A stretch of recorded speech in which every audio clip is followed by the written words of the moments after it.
it takes us to our action agenda, starting with action is necessary or appropriate on matters discussed in executive session. Do we have any motions? Make a motion to approve selected employment items discussed in Exhibit A. Do we have a second? Second. All those in favor? All opposed? And the motion carries 6-0. Make a motion to approve the subscription agreement contract with Zero Eyes Incorporated as shown in Exhibit D, subject to changes discussed in executive session. Do you have a second? Second. All in favor? All opposed? And the motion carries 6-0. Make a motion to approve the master services agreement contract with Magic School Incorporated as shown in Exhibit E. Second. All in favor? Miss Kimberly, Miss Knight, Yes? can we discuss? Sure. I don't think that this program is ready for us. We found an item related directly to our school district that it got wrong. My sister-in-law teaches in a county that is using this, and she teaches math, middle school math, and their teachers have reported problems with it being inaccurate. And so I would just like to voice that I really think we should wait on this and look at what other tools are vetted, completely vetted, so our teachers don't have to wonder whether or not it's accurate.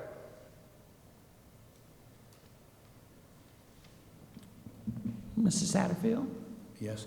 I understand kind of what Ms. Huddle is saying. I want to emphasize something, though, that when you put in a program like this is not something that is appealing to everybody in your teaching staff. We have been given two presentations, I think, on this now, and our instructional services and testimony of many teachers, and we have explored other schools that have been using this. I think that because of their recommendation and the research that they've done, it's not like they just found something on the internet and said, look here, I think this is a good idea. How about let's put this in our schools? I can tell you, no matter what program that you came up with, you'll always have a teacher here and there who will say, I just don't like it. And that's just human nature. But I think the reason I would like to endorse this is because we have the people who are dedicated to our instruction and our teachers and everything. They have done lots of their research. They have gone to other districts and gotten very favorable responses. And the teachers that have tried it, we have several testimonies that were shared. So I think we should move forward with it. Do we have any other comments before we take the vote? All right. All those in favor? All those opposed? And the motion carries 4-2. Make a motion to approve the professional development services requested in Exhibits F and G. Second. All those in favor? And the motion carries 6-0. Make a motion to approve the City of Columbia water easement shown in Exhibit H. Second. All those in favor? The motion carries 6-0. Make a motion to approve the purchase of property proposed in Exhibit I, subject to the contract presented in executive session. Can I get a second? Second. All those in favor? All opposed? Ms. Snipes? Yes, ma'am. Sorry, I was trying to get your attention. I have an amendment. What was that, Ms. Huddle? I would like to amend the motion. All right. I would like to amend the motion to defer the purchase of land until we have closed on the sale of land under the next item on the agenda. Second.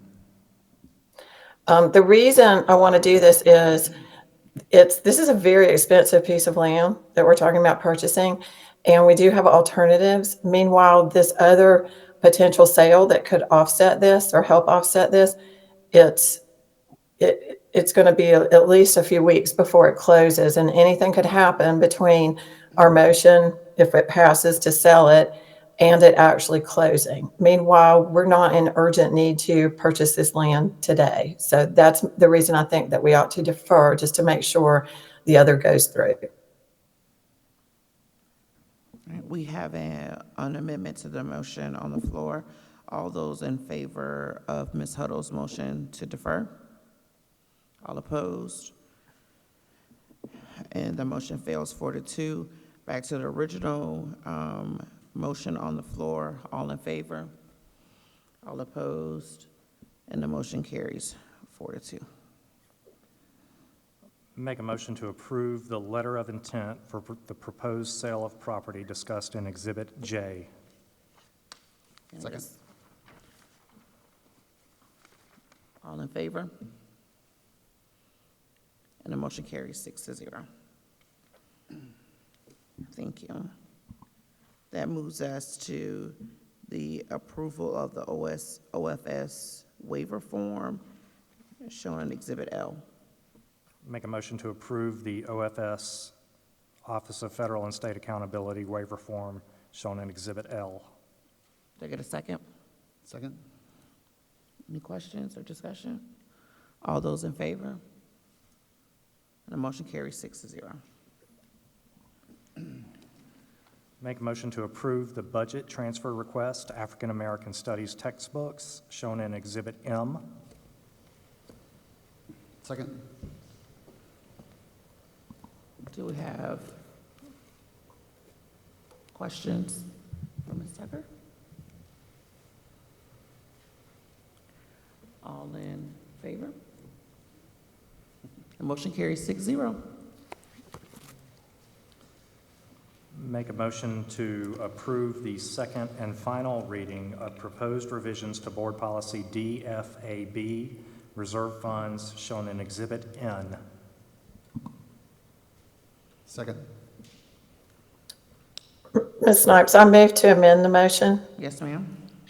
I move to amend the motion to remove the word undesignated from the first sentence of the fourth paragraph and to change the percentage in the fourth paragraph to 17.5 to 25%. And lastly, to add the following paragraph: unrestricted fund balance above policy requirement. In the event the year-end fund balance exceeds 25%, the board will determine the cause of the excess, if the cause of the excess is a structural trend, and if so, address the cause to ensure excess fund balances do not continue in future years. Reassignments of excess fund balance will require a vote of the board. The board will make every effort to use excess fund balances for expenses with a direct positive academic impact. However, excess fund balances may not be used as a funding source for ongoing recurring expenditures. And I sent you guys all this as an email today, and I also have a document that I sent that I would like to put in the minutes. So I'll email that to Amy. But the reasons for well, let me see if I get a second. I second the motion. Okay. The reasons for this is, and I outlined that in the document, but there are basically two controlling entities here. First is the Moody's. And the Moody's AA rating is 17.5 to 25% of your fund balance, not your restricted fund balance, but your fund balance. And so that's why I think we should remove the word restricted, and that's why I think we should change the percentage to match Moody's. Also, the GFAO is not a requirement. Moody's isn't either, but it's a suggestion or a recommendation. And they specifically mention that school districts can have lower than their 2-month recommendation. And even 2 months would be 16.6% restricted fund balance. So the ideal for Moody's would also work for the GFAO recommendation. And lastly, the GFAO recommends that if you're consistently having excess fund balance, you should study that and determine if there's a reason for that needs a trend that needs to be addressed. So I think that needs to be in our policy, because that's what the GFAO recommends, but also we have consistently, I believe, for the last 4 years, had excess fund balance. So those are the reasons that I think we should make those changes. Ms. Snipes, I would just like to say, we have Jay Glover from PFM and Luke Vickery from Manley Garvin on the phone as well, in case there's any questions for any discussion. So just want to let you know they're available as well. Thank you. Do we have other questions or discussion before we vote? Mr. Satterfield? Yeah, that was a lot of changes. I mean, that was a whole melody of changes. I wish I had gotten something earlier.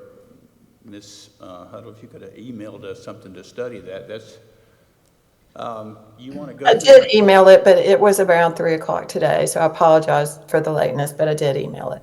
Oh, okay. Yeah, maybe earlier, so we could make sure we got it. You want to go through that again slowly so I can? Go through Okay. it? I just want to make sure. Yeah, I it's can- basically 3 changes, and 2 of them are very small. One of them is to remove the word undesignated from the first sentence of the 4th paragraph. And the other is to change the percentage in the 4th paragraph to 17.5 to 25%. And both of those changes are supported by the way Moody's rates school districts, which Mr. Glover could speak to if you'd like him to. And then the last change was to just add a paragraph as recommended by the GFAO on how do you deal with recurring excessive fund balances.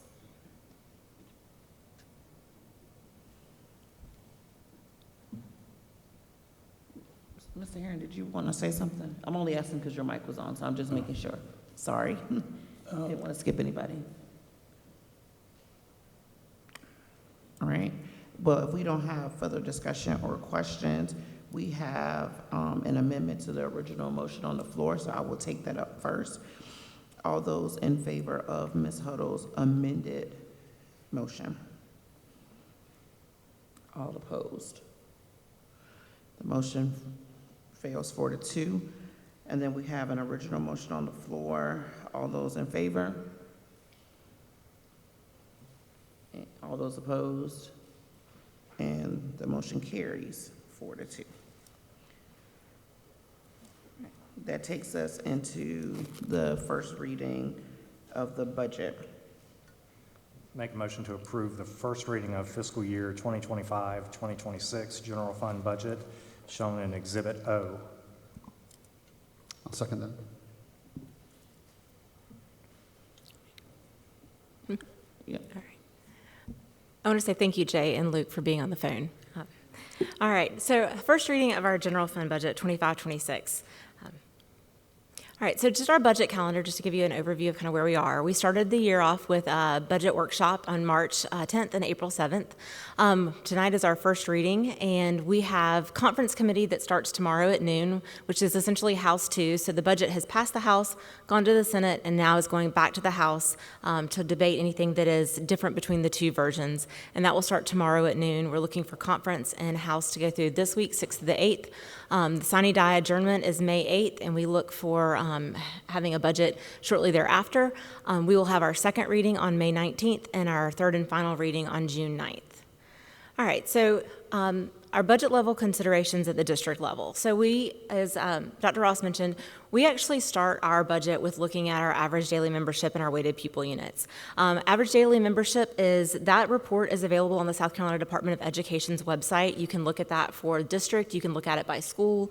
That is a report that we have to certify with the South Carolina Department of Education after our 45th day and our 135th day. And so those numbers are published by the South Carolina Department of Education. Our weighted pupil units is a different metric that we do not have a statewide report that calculates weighted pupil units for the state. So while that is a metric that we have to take into consideration for our state funding formula, it is not something that we can look at globally as all of the schools in the state. So we know what ours look like, but we don't have a report that we can go to and say, how are we in comparison with other districts, which is one piece of the formula that I'll get into in a little bit of how this complicated funding formula is impacting our ability to project our revenue. So other state considerations, budget considerations at the state level. So a couple of things that passed both the House and the Senate. Both the House and the Senate have voted to increase the state minimum salary schedule for bachelor's year zero to $49,000. That's a $1,500 increase over where the state was last year. They've also voted for a $1,500 per cell increase in the state teacher salary schedule. Now, if you think back to last year when the state voted on increasing the state teacher salary schedule, it wasn't a flat dollar amount per cell. It was to bump up every cell, and so some cells, the ones closer to the bachelor zero in those first few years, got a much higher increase than the doctorate, many more years of experience. So it was a very disproportionate increase across all of the lanes in the state teacher salary schedule. This year, it is a flat dollar amount. So last year, everybody got an increase. It wasn't proportional. This year, everybody's getting a flat increase. There's also a 2% increase for our school bus drivers, which are our state employees. So all three of those passed both houses of both the House and the Senate, and will not have to go to conference because they're in both versions of the budget. All right, so a couple of considerations at the district level. When we look at our stakeholder survey from all of our different stakeholders of what the priorities were for this year, increased teacher salary was the #1 priority across all stakeholders. So we looked at a couple of different iterations. One of the things that's in the state budget is to get rid of the bachelor's plus 18 lane, essentially, in the teacher salary schedule, to move it from 5 lanes down to 4. And so we talked about, as a district, how could we hold those teachers harmless? We don't want to move them back, because even though the state will move their certifications back to bachelor's, there will no longer be a bachelor's plus 18 certification level. We don't want to penalize those teachers because that's the salary they've been given.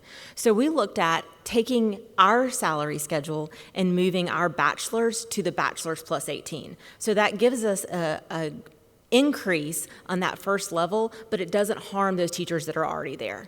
So our first option was to do that, move the bachelor's pay scale, remove the bachelor's plus 18 and move the bachelor's pay scale, and then do the $1,500 per cell across all the cells in the teacher salary schedule. And then option 2, we did that same thing. We removed the bachelor's plus 18, moved the bachelor's over a lane, and then added $1,000 per cell, because the state essentially said they will give us $1,000 per cell in the bachelor's plus 18 lane and $1,500 per cell in every other lane. However, the funding for that doesn't add up. We'll get there. So what does that look like in terms of cost increase? Option 1, to move everyone to bachelor's plus 18 that's in the bachelor's cell, plus increasing each cell at $1,500 in every other lane, is a $9 million increase in our salary and benefits. 75% of that is actual salary increase, and this also includes fringe, retirement, FICA, all of the increases that go up with those increased salaries. Option 2, to do the same, but moving each cell up only $1,000, is a 7.8% or $7.8 million increase over our current salaries. The second priority, when we looked at our priorities across all stakeholders, was to increase support staff. So we looked at support staff and doing a 2% increase like we would do for the bus drivers, which was in the state budget. So 2% increase for support staff is $5.8 million increase, and then the bus drivers would be $386,000 increase. So other budget considerations, potential salary and benefit decreases. So we looked at where we can have some savings in operations, what we can reduce there. And so all of those temporary time-limited positions that were included in ESSER that the board voted to fund 1 year through last year, those positions were funded 1 quarter of the year last year through ESSER funds, and 3 quarters of the year last year, so starting October 1, those positions rolled to general funds. So they were funded for 3 quarters of the year last year out of general funds. So if we were to remove those positions, since they are no longer funded with ESSER, that would be a $1.2 million reduction in our operations cost and salaries. So that would be a give back to the operations budget. And then the current cost of the NARI program, which if we look at the teachers we're recruiting more teachers that have come in with a few more years experience. So we haven't seen as many come in that would qualify for the NARI program.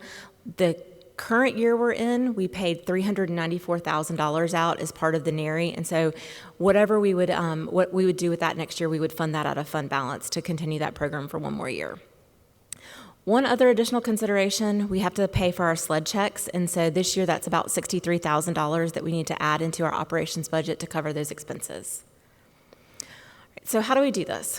Dr. Ross has talked about our JAR. So we have 64% of our funding comes from state, 35% from local, and then it's that last little bit from some other funding. So how does this look? Again, prior to Act 388, we were closer to 50-50. But what do other districts look like? So when you start looking at what other districts look like across the state and how they're funded, this is kind of hard to see there. But if you look at Charleston receives 32% from the state, and they receive 64% of their funding from the locals. So they have so much more flexibility because the additional funding is coming from their local piece. They're only receiving a small portion from the state. Lexington 1 is more in line with where we are, 63% from the state and 37% of their funding comes from their local. Fort Mill is about 50-50. They have 51% from the state and 49% from local, and then District 5 is at 64% state and 35% local. So why is this an issue this year? Why is this starting to become more of a concern?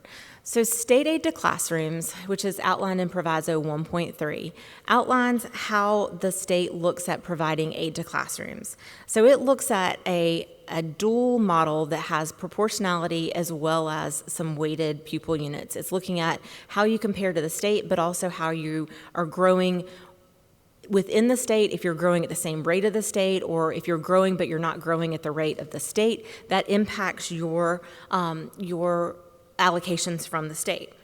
So how do they come up with this? So the state looks at this funding formula that takes the total number of students across the state. This year, they're looking at 770,000 students. And they have a student-to-teacher ratio that they base the number of teachers across the state on, which is 11.2. And they come up with, okay, how many teachers do we need across the state for this formula? So total number of students, ratio of 11.2 teachers to student ratio, and they take an average salary. This year it's master's plus 12 years of experience at $77,000, and that's the allocation they give for the additional state aid to classroom for teacher increases. So that's the total statewide allocation. That statewide allocation has dramatically decreased over the last few years. In FY24, the new state aid to classrooms was $324 million. Last year, that allocation was $200 million. This year, we're looking at only $112 million.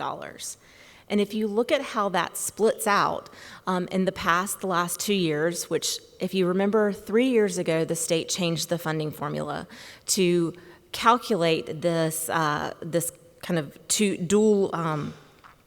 dual model where they're looking at your growth, but also the growth of the state, and then your ability to pay with your local district. But also funding both charter and traditional schools out of the same dollar. So in the past 2 years since this funding formula has been in place, traditional funding has been about 75% of the total additional new funds, and charter schools have received about 24%. You can see the total number of traditional students the last few years. While it has decreased slightly, it has been around 93%. The total number of charter students across the state has increased from 5.8 to 7.4. However, the percentage that charter schools are receiving versus the percent that traditional schools are receiving this year has dramatically changed. We have gone from receiving 75% of the new funding to receiving 54%, yet we have 92% of the students statewide. So why has this become a problem? And here's just the same information in a chart form. So the total state aid to classrooms of $112 million, new money this year, 54% of that is going to essentially 90% of the students, whereas 45% of that is going to about 8%. So, and there's the numbers. So the 45th day adjustment for charter schools was about 57,000 students, and the 45th day adjustment for traditional schools was about 700,000 students.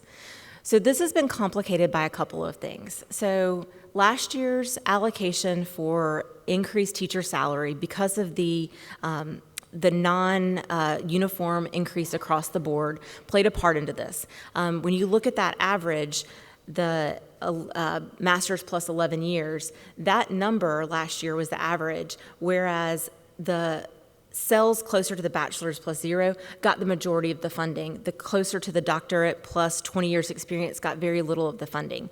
So you lost a little bit of the cushion with those dramatic differences now that you've got one set dollar amount across all cells. And so that has been a part that's played into this change. Also, the last 3 years, we've also had ESSER funds. So we've had an additional padding of funding that we've lost this year.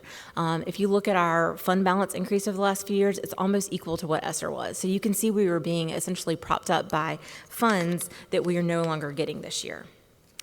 Right, so what do our state budget estimates look like this year? Based on our 45th day enrollment, the House Ways and Means gave us a projection on the additional funding we should get, which is a little over $4 million. Now, we are not guaranteed to get this $4 million because we have not gotten an additional projection based on our 135th day enrollment, which was essentially flat from our 45th day. So from that aspect, we should be receiving the same amount of funding, but we don't know what our WPUs look like in comparison to the state. So there is part of the formula that is an unknown to us because we don't have a statewide report that calculates the weighted pupil units. So this projection will be altered based on the 135th day enrollment as well as the weighted pupil units across the state at that time. And again, we will see an additional change to this based on our 45th day moving into next year. So the state will essentially adjust this throughout the year, and we'll see that potential increase or reduction in our monthly allocations from the state as we move forward. All right, so our local revenue, what we do essentially have control over. So our local revenue is, again, a little bit simplified allocation based on Proviso 1.3. So the state takes those weighted pupil units, and they determine our portion based on the state. Again, we don't have a report to know how we compare to other districts. And then they adjust for charter schools because the charter schools don't have a local funding base, so they are 100% funded by state funds. And then they look at our index of tax-paying ability. So how are we able to collect taxes based on the wealth of our district versus other districts in the state? I think at last look, we were about 16th across, we were 16th highest in the state as far as our index of tax-paying ability, which just means that we have a higher tax base and a higher ability to increase our local taxes. So what does that mean for our local revenue? So after Act 388, we don't get operating expenses from any of our 4% properties or any of our primary residences. We only receive debt service millage from our 4% properties. We're essentially collecting on 6% businesses, rental properties, and cars and vehicles. So this year also, the uncertainty, that's going to be my word for this budget, the uncertainty of our local revenue. Both our counties, Lexington and Richland, are going through reassessments. Richland did their reassessment last year. Lexington is looking at their reassessment this year. So that means we're in a rollback year. So what does that mean? So our rollback value should be, we need to collect the same dollar amount in local taxes that we did last year. The property values have increased, and so we would lower our millage to a rollback millage to collect the same taxes if we were to do a full rollback. So Richland County sent out their property taxes in December with those reassessed values. Lexington will send those out this coming December, so we'll see those taxes coming in next year. So our total estimated new assessed value on non-owner occupied, so this is for our operating expenses. These are values that have been given to us by Lexington and Richland County based on their reassessed values as $366 million. So using an estimated collection rate at 95%, the adjusted estimated assessed value would be $348 million for an estimated value of a mill at $348,000. Our projected revenue from last year was $84.7 million, and if we were to do a true rollback to calculate only collecting $84.7 million, which is our projected revenue from last year, we would need to roll back our millage to 243.2 mills. Right, so with that rollback, we are allowed to increase based on the consumer price index as well as our population growth. So our consumer price index is 2.95 and our population growth is 2.04. These numbers are given to us by Revenue and Fiscal Affairs, and our allowable growth percentage for this year is 4.99%. So if we were to look at our operating millage from last year, 2.66 mills, our rollback millage of 243.2, our millage cap for this year would be 12.1. So that's taking into consideration our allowable percentage increase. So allowable but not previously implemented, we also have a look-back provision where we can look back 3 years on any millage that we haven't used to increase our taxes over the last 3 years, and we have availability to use that. So this year we have 12.1, and then the previous 2 years we have 39.7 mills available for a total allowable millage increase of 51.8. So looking at the mill cap from the last few years, that's how I come up with a cumulative total of the 51.8 look-back mills, and then the impact to the general fund. So if we were to have to use the 12.4 mill cap for this year, we would raise an additional $4.2 million. So what are our options, or what are your options for our millage rates for our local taxes? So in FY24, with our millage at 266, with a value of a mill at $304,000, we project $84.7 million. So our true rollback, and with our updated value of a mill based on both reassessments in Richland and Lexington County at a new value of $348,000, our rollback millage would be 243.2, and that would collect $84.7 million. So at zero additional revenue for next year based on the true rollback calculation. So if we were to look at rollback plus growth, so take that rollback millage, 243.2, and add 12.1, that's just including our consumer price index plus our allowable growth. With our current value of a mill, we would collect an additional $4.2 million. The third option there is millage stabilization. So to keep the millage rate at 266, which is our current millage rate, in order to do that, we would essentially, we would essentially have to use 10.7 mills of the look-back millage allowed to us.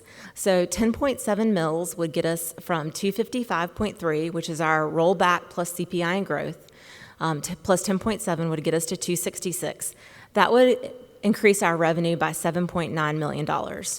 And to go to the far extreme end of what's allowable, we could increase our millage an additional 29. So 29 plus 10.7 is the total look-back mills allowed to us outside of this year. We could essentially increase our millage rate to 295, which would bring in an additional $18 million.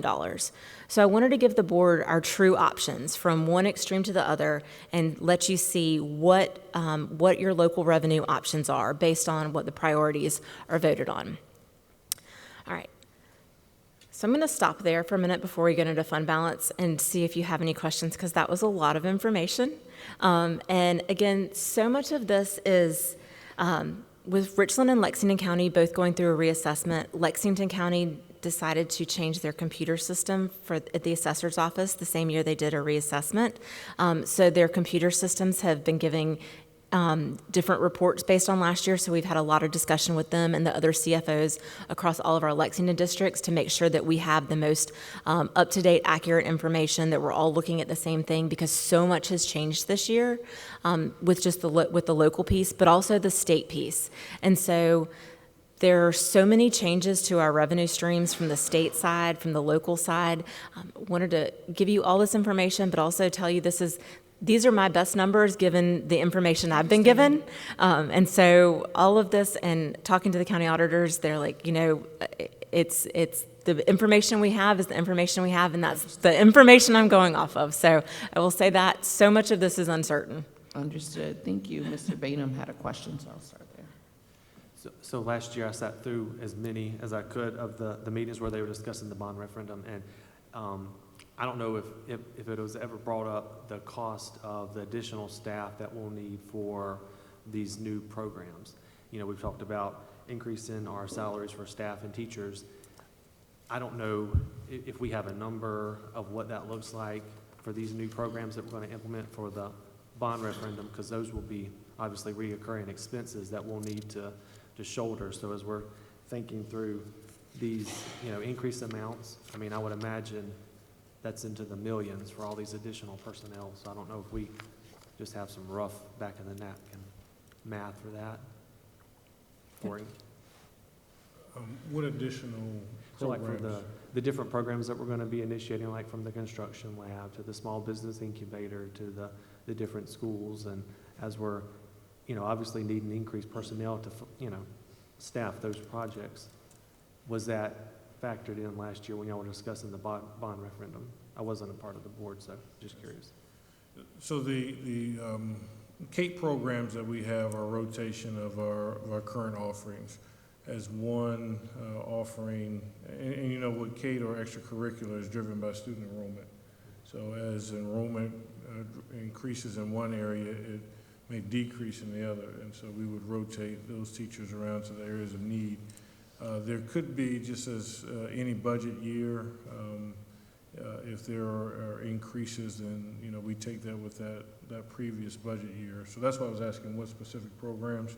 Most of our referendum items were to fix the current conditions of our facilities, but the CAPE programs, just like any other CAPE offering that we have, as we presented during the referendum discussions that Mr. Prigge shared, we are rotating programs around due to we're losing enrollment in some areas, but we're offering more options in others. So we would have a better estimate of that once the registration comes out, but the majority of lion's share referendum was to fix existing facilities and their conditions. Okay. Yeah. Ms. Huddle?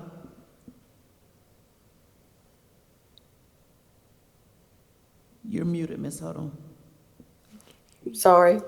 I was looking at last year's package, and we had a projected, basically a income statement, revenues showing the current year's actual estimated versus the budget, and the same thing for the expenses. And did I miss it, or do we not have that in this year's presentation? I do not have that in this year's presentation. I can definitely get that for you, though. We can include that. Okay, and I mean, could you also, I've had some people emailing me about it. Could you put it in the board, could we put it in the board packet, or is it too late to do that after the board meeting? We can do that. Okay, and then I also had a question, and you don't have to answer it right now, but I would like an answer if you could by our next board meeting. And that is, what would the millage rate be if we used a 99% collection rate? And I ask because if you look at the AFR, the annual financial reports, we average over, I think, 99%, both in Lexington and Richland County, ultimate collections. And I believe you're getting ready to talk about fund balance, but I believe the fact that we're using a 95% when our actual collection rates around 99% is one of the reasons we keep having excess fund balance. So if you could figure what that number is out for us by the next meeting, that would be great. I actually have that calculation. I did it when I was looking at this. And talking to some other CFOs in the Lexington area, most of them budget at 95% collection.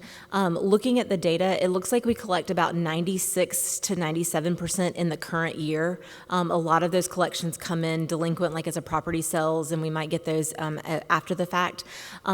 Given the uncertainty of the reassessed values essentially from both counties this year, there were so many other factors that I felt comfortable using the same so I could have kind of an apples to apples based on last year, and then looking at what next year will look like given all of the uncertainty, then potentially increasing that to like a 97% collection in the next year, because that, again, it's just one more factor to change in a year where everything's changing. And so when I was looking at it, but I can definitely share those because I did calculate it at a higher percentage rate to see what that would look like. Yeah, if you don't mind, that would be great. And also what that dollar amount would be, if in terms of if it didn't turn out to be 99% over, 3 to 4 years, what that lost revenue would be. So we can compare that to the fund balance. Mrs. Scully? Thank you.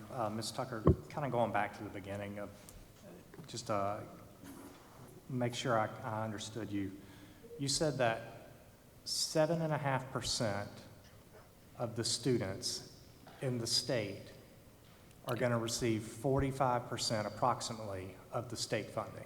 Did I hear that right? You did. Okay. My next question relates to the bachelor's plus 18. Just so I can understand, what's our long-term plan for that lane? Are we looking to graduate those teachers through attrition off of that pay scale eventually?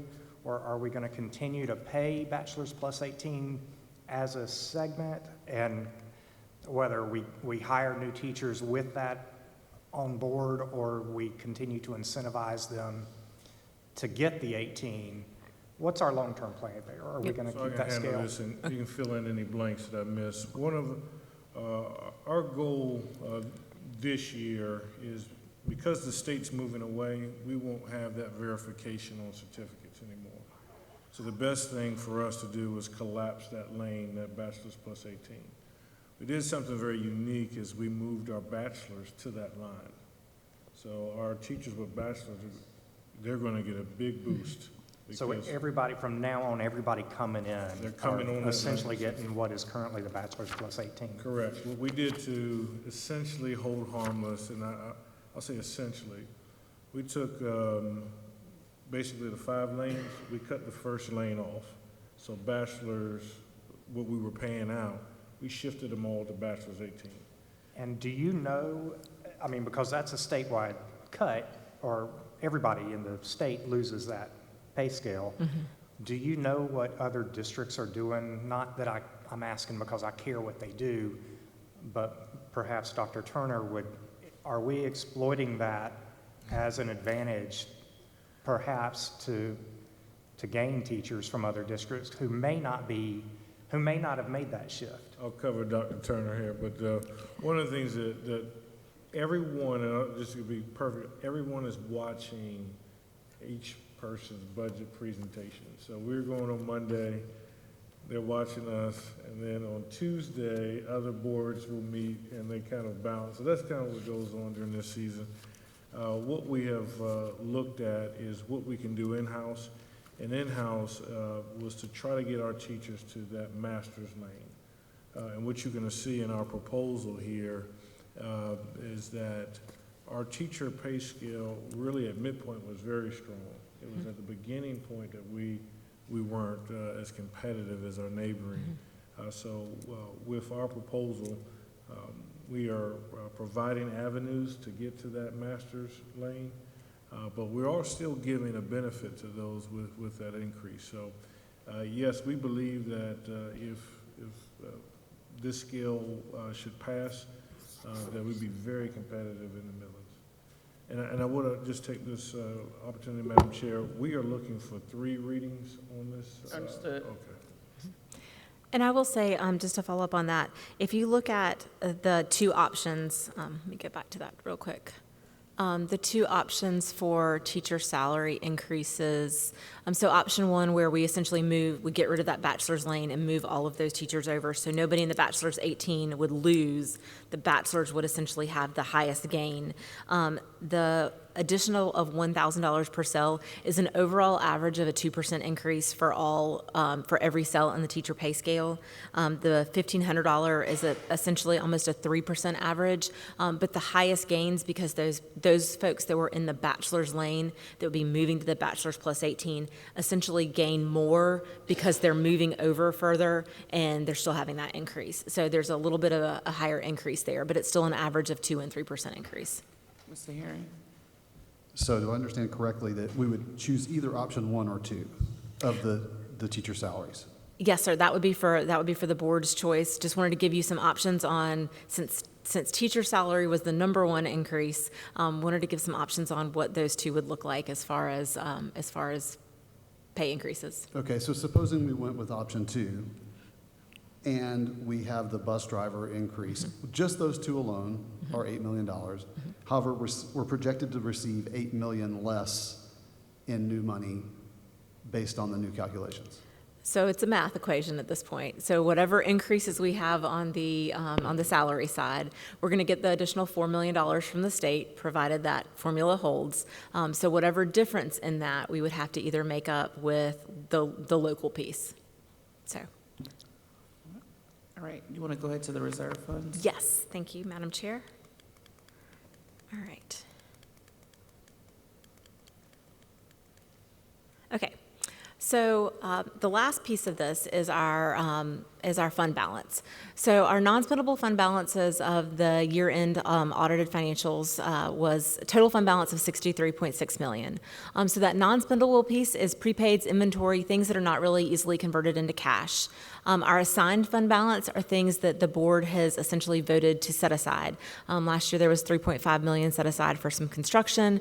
We had bonuses. That was there were things essentially the $1.5 million that was set aside for portables that ended up being reassigned for band instruments, band and orchestra instruments. That all falls under the assigned fund balance. And the unassigned is what's available for non-recurring budget needs. We would never want to use our fund balance for anything that's recurring, which was our recommendation to use our fund balance to pay for one more year of NERI. So currently, board policy DFAB shows the different ranges there. And so what our options would be for fund balance is next year, given the uncertainty of what our revenues look like, we have the uncertainty with the state, the uncertainty with the local piece is just as far as the reassessments. There are some bills moving through the state that could impact our expenses. There's a healthy meals, which would increase our food cost. There is a Senate 78, which was essentially going to give 1 year of teacher credit for every 2 years of work experience. There are many other bills, the watercraft bill the state that would cut taxes on your boats, would have a dramatic increase on taxes collected by the local entities. We actually collect about $2 million in taxes from watercraft. So if we were to cut that in half, there's another $1 million that we could lose. So all of that uncertainty would be essentially supported by our fund balance. Given so much that's up in the air for next year, having a strong fund balance would give us the flexibility to essentially use our fund balance if we were to lose revenue or if we were to, heaven forbid, even lose federal funds, to give us some time to make some decisions. So these are our thresholds. The legal threshold of 1 month. Our board policy, which was voted on tonight, was previously 15 to 18%. And then the recommendations there, which again, voted on tonight. So our final piece. Thank you, Ms. Tucker. Do we have any questions before I call for the vote? All right. All those in favor? And the motion carries 5-0. Ms. Huddle had to drop off. Thank you. Make a motion to approve the change of the July 14, 2025 board meeting. What was that? Sorry, apologize. Correction, I make a motion to approve the first reading of proposed revisions to board policy KF, community use of school facilities shown in Exhibit P. Do I have a second? Second. Do you have any questions or comments before I call for the vote? All those in favor? And the motion carries 5-0. Make a motion to approve the change of the July 14, 2025 board meeting to July 21st, 2025. Second. And just before I call for the vote, do you just want to tell why we're making that change? Yes, Madam Chair. This is an opportunity. During the summer, we don't get a lot of utility in terms of interviews and staffing during the 4th of July week.